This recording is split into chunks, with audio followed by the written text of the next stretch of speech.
Qəhrəman əminin qəhrəman balası, şəhid əminin adını daşıyırsan oğlum.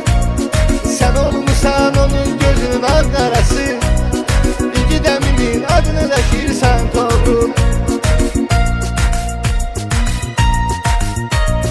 Beyləqan rayonu adı doğma diyarda, bu dünyaya qədəm qoydu şəhidimiz oğlum.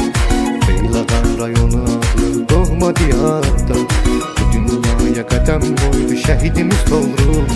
Gözlərimiz sənsiz qalıb hey intizarda, gözlərimiz sən axtarır igidimiz oğlum.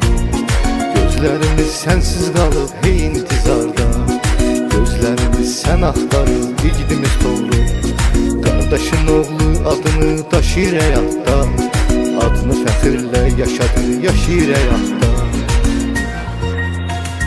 Qəhrəman əminin qəhrəman balası, şəhid əminin adını daşıyırsan oğlum. Sən olmuşsan onun gözünün ağ qarası, İgid əminin adını daşıyırsan oğlum.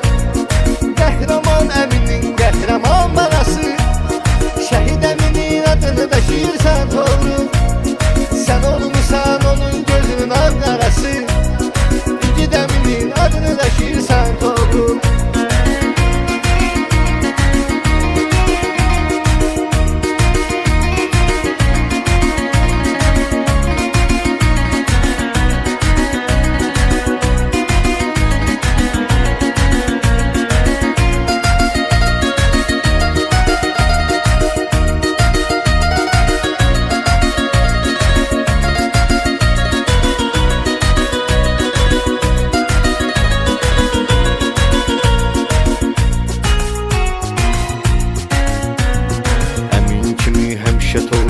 Qəhrəman ol sən, görənlər də söyləsin ki ay sənə sən.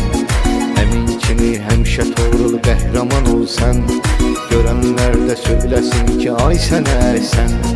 Bugün sənin kiçik toyun təbrik edirəm, sənə həyatda hər an xoş arzular diləyirəm.